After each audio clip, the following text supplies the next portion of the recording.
안녕하세요. 데이터 얼라이언스 이광범입니다. 제목이 원래 민간기업 주도라고 써 있었는데 좀 바꿨습니다. 민간과 공공이 함께하는 스마트 시티를 하다 보니까 민간기업이 주도할 수 없는 영역이다 라는 생각이 들어서 제목을 바꿔봤어요.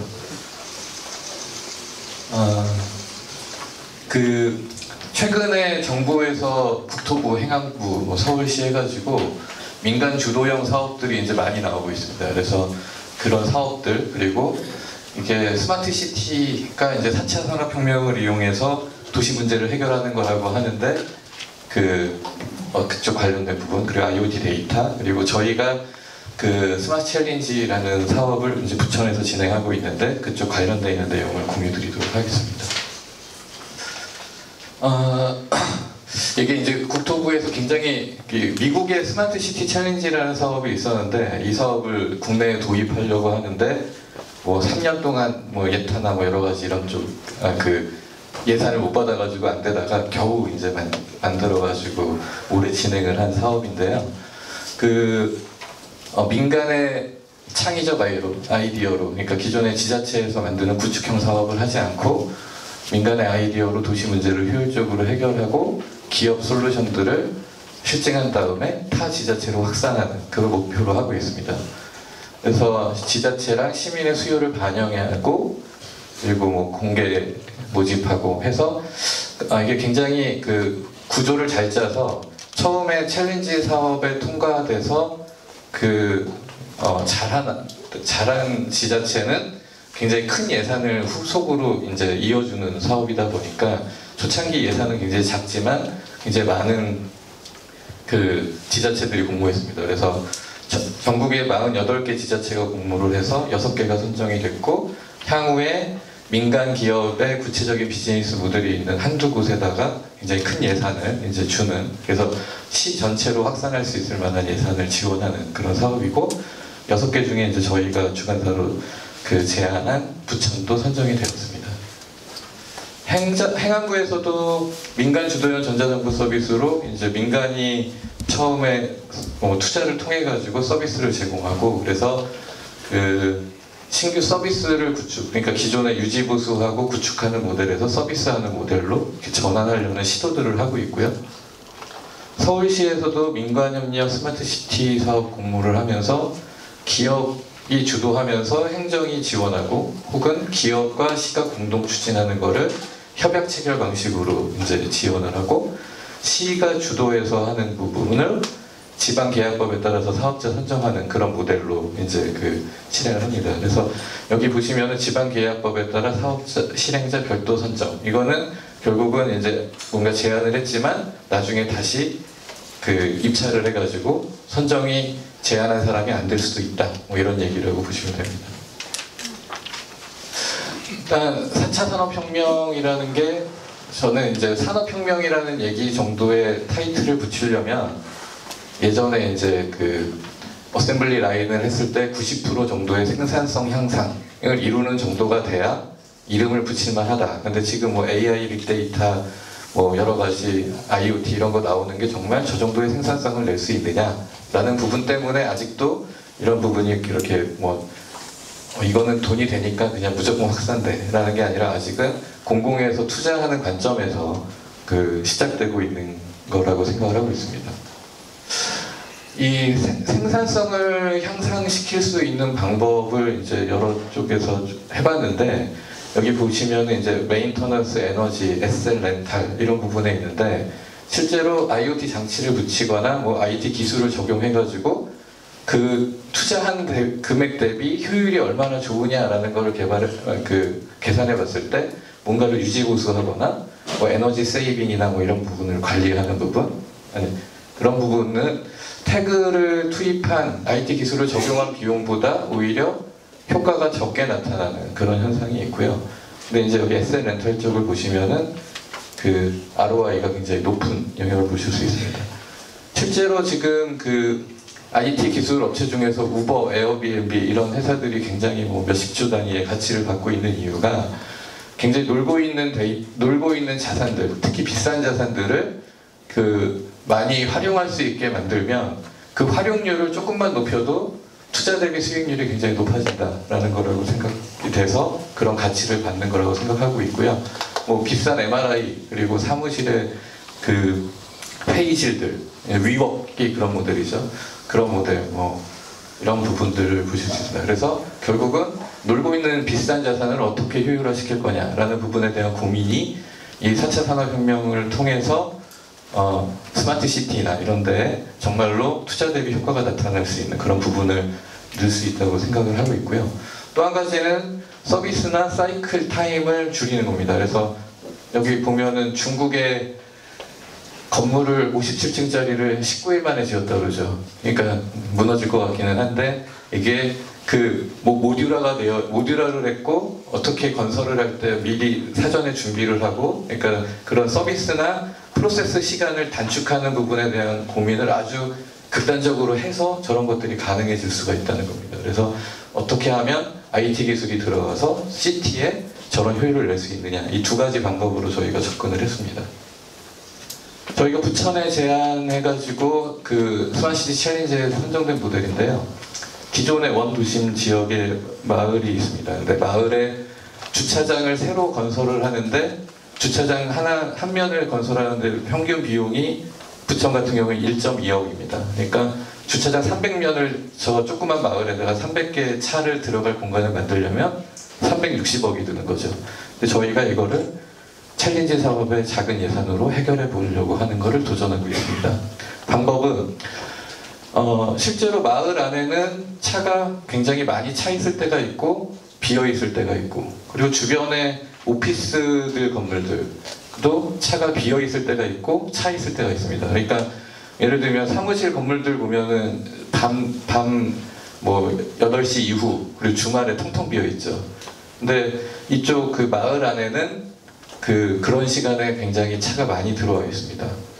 그래서 이 부분의 밸런스를 같이 조정을 하는 거를 마이크로 모빌리티 서비스나 아니면은 뭐 발레 파킹 서비스나 여러 가지 이런 서비스를 같이 결합해서 약간 떨어져 있는 거리에다가 주차를 하고 마을로 들어오게 만드는 약간의 불편을 어떻게 하면 덜 불편하게 만들까? 그리고 아까 말씀드렸던 크게 두 가지 방법을 적용을 한 건데요. 자산을 어떻게 하면 효율적으로 활용할까? 주차장 비싼 1억 2천짜리를 놀고 있는 거를 어떻게 활용할까인 거고요. 이 거리를 왔다 갔다 하거나 할 때의 시간이나 프로세스를 어떻게 단순화해가지고 줄일까? 그런 부분 두 가지를 통해가지고 저희가 생산성 향상, 그래서 진짜 4차 산업혁명이라는 게 진짜 인공지능으로 뭔가 분석해내는 이런 게 아니라 이미 있는 기술로도 이미 이런 결합을 통해서 생산성 향상을 이룰 수 있는 분야가 있다라는 부분을 보여드리고 있고요. 제가 사물 인터넷 관련해서 처음 이제 공동 창업해가지고 시작한 게 99년부터 사업을 시작을 했는데 그리고 2004년에 만든 회사 이름이 유비쿼터스 브릿지라는 유브릿지라는 회사입니다. UCT 나오기 전에. 근데 계속 사업이 안 되더라고요. 그래서 이게 M2M 홈 네트워크, 유비쿼터스, 지금의 IoT 다 비슷한 맥락인 기술입니다. 어떻게 보면은 기술적으로는 뭐가 다르냐? 이게 플랫폼으로 해가지고 서로 공유를 하거나 연계할 수 있다는 게 큰 차이고요. 그리고 거기서 나오는 데이터가 의미가 있다는 거를 이제서야 알고 있다는 그겁니다. 예를 들면 TV의 리모컨을 보시면은 삼성 거랑 LG 거랑 호환이 아직도 안 되죠. 그래서 자기 것만 씁니다. 그러니까 자기 생태계 안에 모든 걸 가다 놓다 보니까 확산이 안 되는 이런 부분들이 있는데 이런 부분이 이제 IoT 쪽에서는 퓨전 그리고 데이터라는 관점으로 해결책들을 제시하고 있는 중이고요. 지금 IoT 관련되어 있는 솔루션에 대해서 고민을 물어볼 때 다 데이터 얘기를 하고 있습니다. 그리고 여기 아까 자산 활용이나 혁신 수익 이런 부분의 시장이 굉장히 클 거라고 예측을 하고 있고요. 그래서 실제로 이제 본격적인 유비쿼터스입니다. 그래서 집에 스마트홈, 차량, 스마트카, 개인의 웨어러블 그리고 도시의 스마트 시티까지 실제로 연결돼서 이게 데이터로 통합이 되어야만 실제 정말 의미 있는 데이터. 집안의 TV를 얼마나 껐다 켰다라는 거 하나만 가지고는 의미 있는 데이터가 안 되겠지만 그런 것들이 여러 가지로 결합이 될 때 다른 맥락에서의 의미를 찾아서 그게 어떻게 보면 돈이 될 수도 있다고 생각을 하는데요. 저희 회사가 그 처음에 이제 회사 이름이 데이터 얼라이언스입니다. 그래서 데이터는 앞으로 구글이나 뭐 빅브라더들이 다 가져가야 되는 세상인데 벤처기업들이 살아남으려면 어떻게 해야 되느냐, 자기가 가지고 있는 데이터를 가지고 연합을 해야 된다, 그 철학을 가지고 회사를 시작을 했고요. 그래서 데이터 해가지고 IoT 데이터를 모아오려고 그러니까 데이터를 모을 수 있는 IoT 장치들이 통신요금도 너무 비싸고 단말 가격이 비싸가지고 확대가 안 되니까 그거 가지고 데이터가 모인 다음에 비즈니스를 하려고 그랬더니 망할 것 같더라고요. 그래서 통신 쪽 관련돼 있는 문제를 먼저 좀 해결해보고 싶어서 공유경제 모델을 통해서 굉장히 저렴한 IoT, 그러니까 빅데이터를 수집할 수 있는 IoT 통신 환경을 만들려고 저희가 준비를 했고, 예를 들면 IoT 통신으로 이제 SKT가 전국의 로라망을 이제 16,000개를 설치를 했는데요. 이때 원래 통신 그 선이나 여러 가지가 다 있기 때문에 그 게이트웨이 장비 100만 원에서 200만 원밖에 안 되는 거를 그냥 설치한 걸로 전국망을 만들었어요, 실제적으로는. 근데 16,000개 100만 원이라고 하면 160억이거든요. 굉장히 작은 돈입니다. 근데 이거가 단말기 하나당 월 350원이 가장 적은 모델인데요. 우리나라 2천만 가구에 수도, 전기, 가스 하나씩 들어간다라고 생각하면은 이게 2천만 곱하기 350원 하면은 70억입니다. 그러면 210억이죠. 한 달 요금으로 통신료를 받고 있는 거예요. 그러니까 IoT 장치가 퍼지기도 어렵고 거기에서 뭔가 의미 있는 데이터가 나오기가 어려운 거죠. 그래서 이거를 공공, 민간 이런 데들이 각자 설치해 놓은 와이파이 AP 같은, 근데 이게 16,000개로 된다라는 거는, 전국이 커버가 된다는 거는 통신거리가 굉장히 멀리 나갑니다. 그 대신에 그 데이터 양은 굉장히 작고, 그런 부분으로 망을 만드는 부분을 저희는 이제 블록체인 기반으로 각자 참여한 것만큼 뭔가 이익을 나중에 가져갈 수 있는 그런 특허를 가지고 구축을 준비하고 있고, 그래서 이제 분산형 로라 네트워크 서버, 그리고 그 게이트웨이 이런 부분이 이제 블록체인으로 연결되고요. 실제로 이제 IoT 쪽에서 데이터 부분이 아까 이제 허브 쪽에서 생각하는 그 데이터랑은 조금 다릅니다. 왜냐하면 연결하고 실시간성, 그리고 데이터 표준이 굉장히 라이트하게 동작이 돼야 되는 부분이 있기 때문에 저희가 이제 지능형 엣지 클라우드라고 하는 부분 쪽에까지 포함해서 진행을 하고 있고, 앞서 카이아에서 말씀하셨던 스마트시티 국가전략 프로젝트 시흥 대구 실증도시에 이런 모델을 적용할 예정이고, 앞서 서울시에서 얘기하셨던 그 IoT 자가망 인프라 ISP에 저희가 참여해서 이런 모델을 서울시에도 제안을 드린 상황입니다. 저희 회사가 크게 보면은 세 단계 로드맵으로 준비를 하고 있는데, 말씀드렸던 최종 목표인 회사 이름과 맞는 데이터 얼라이언스를 하기 위해서 그 전에 사물 인터넷 인프라를 구축을 하고 그 이후에 메시업 서비스를 하는 부분이 있는데요. IoT 데이터 관련되어 있는 부분에서 저희가 이런 표준이 나와 있다. 그래서 이런 표준화 활동도 같이 하고 있습니다. 시간이 별로 지나서 없는데, 저희가 이제 부천에서 하는 거는 원도심 왼쪽에 보이는 저런 차량이 많은 부분에서 차를 밖으로 빼는, 아까 말씀드린 한 300대 빼려고 합니다, 지금 밖으로. 그렇게 해서 사람들이 뛰어놀 수 있는 원도심. 예전에는 다 이러고 놀았거든요, 골목길에서. 이런 도로를 만들어 보자 라는 게 궁극적인 목표고요. 여기 이제 사회적 경제 모델하고 공유 플랫폼이라는 모델을 적용해가지고 이 문제를 해결하려고 하고 있습니다.